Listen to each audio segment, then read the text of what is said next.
Somewhere in the middle of the Pacific Ocean, thousands of miles from the nearest coastline, a group of people in a wooden canoe spotted land they had no way of knowing existed. No compass, no map, no written instructions of any kind. And they weren't lost. They meant to find it. By the time this story is over, our species had walked, paddled, and sailed its way onto every continent on Earth except Antarctica. And the how of it is stranger and smarter than almost anyone gives it credit for. Start with the least glamorous explanation possible: food.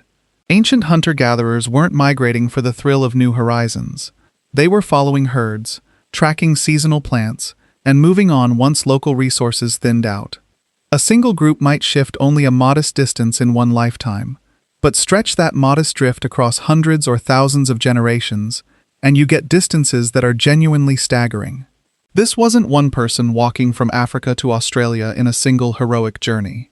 It was a slow, multi-generational ripple, each generation pushing the edge of known territory a little further outward.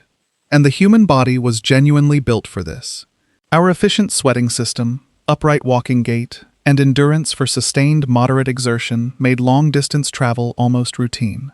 Research on traditional walking-based societies has found that covering 10 to 20 miles a day on foot, carrying supplies, wasn't some extraordinary feat. It was simply normal for bodies conditioned to it from childhood. But endurance alone doesn't explain how people avoided starving, getting lost, or walking straight into disaster. That took something else, an entire accumulated science that never got written down.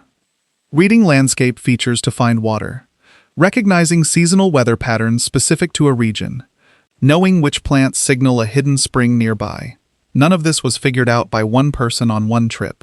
It was generations of observation, passed down orally, giving ancient travelers a level of confidence in unfamiliar terrain that a modern person, dropped into the same landscape with zero preparation, would struggle to match. Here's where the story gets more interesting than humans just walked everywhere. Because part of this wasn't willpower at all. It was timing.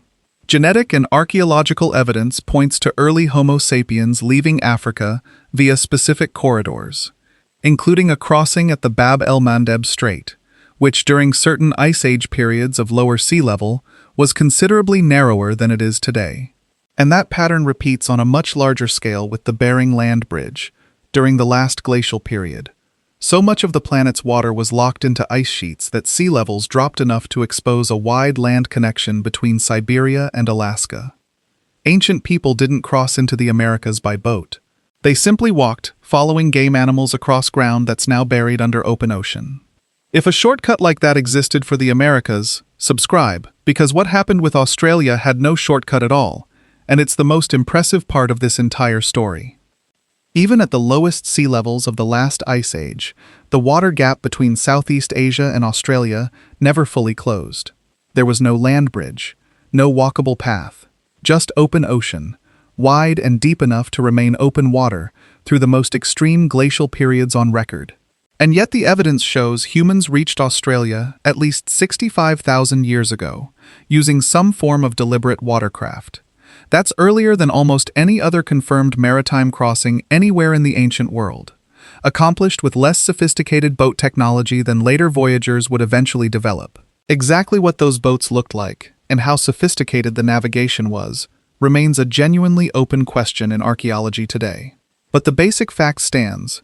People were deliberately crossing open ocean tens of thousands of years earlier than popular history usually credits them for.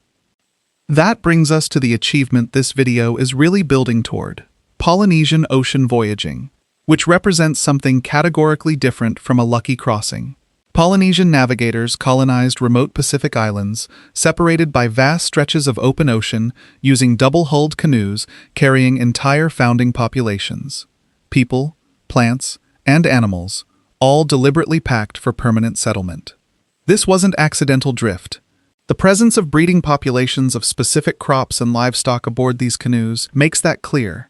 These were planned colonization voyages by people who fully expected to find land. And the navigation method behind it deserves real respect.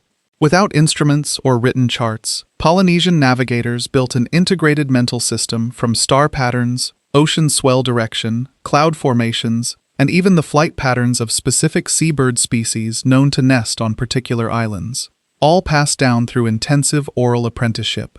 Skilled navigators could reportedly detect an island they couldn't yet see, purely from subtle disruptions in the surrounding wave pattern. A level of environmental sensitivity modern researchers have found genuinely difficult to replicate, even with dedicated training. Boat technology itself wasn't one invention spreading outward from a single source. It was independently reinvented everywhere, shaped by local materials and conditions.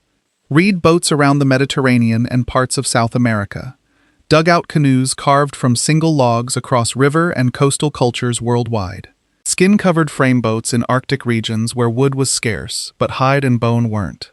Overland travel got its own transformation once pack animals entered the picture. Horses, camels, donkeys, and llamas dramatically expanded how much a group could carry, and how far it could go without relying purely on human muscle. Camels in particular deserve specific credit. Their tolerance for extreme heat and ability to go far longer without water than most large mammals made them indispensable across the Sahara, Arabia, and Central Asia, especially once effective saddle design let riders and cargo travel securely across terrain that would otherwise be brutal to cross on foot. And travel wasn't only about migration. An enormous amount of it was trade. Archaeologists regularly find specific types of stone, shell, and other raw materials hundreds or even thousands of miles from their point of origin, proving that trade networks connected communities across genuinely vast distances long before anything resembling modern transportation existed. None of this happened without real risk, and it's worth being honest about that. Long-distance travel into unfamiliar territory carried genuine danger: starvation, dehydration, unfamiliar disease, conflict with populations already occupying the land, or simple miscalculation of resources. The successful migrations are the ones that left evidence behind for us to study now, which almost certainly means a considerable number of attempts failed, sometimes catastrophically, and left nothing behind at all. Rivers deserve their own mention here too, often overlooked as travel corridors in their own right. The Nile, the Tigris and Euphrates, the Indus. These weren't just the backbone of the agricultural civilizations we associate with them. They were highways, letting people, goods, and ideas move efficiently across huge distances long before roads existed.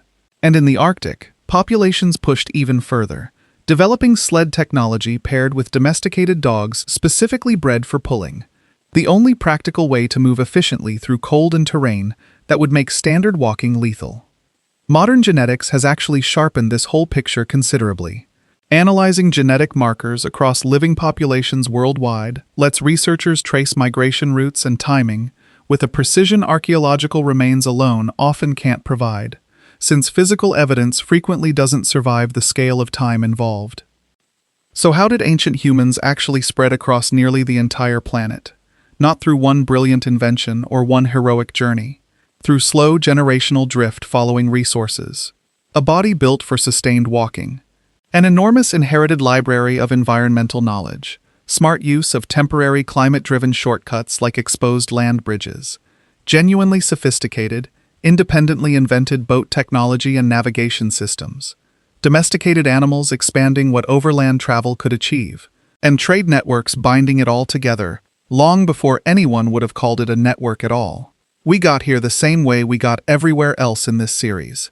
Patient, accumulated knowledge, refined generation after generation, and the simple willingness to walk, or sail, just a little further than whoever came before.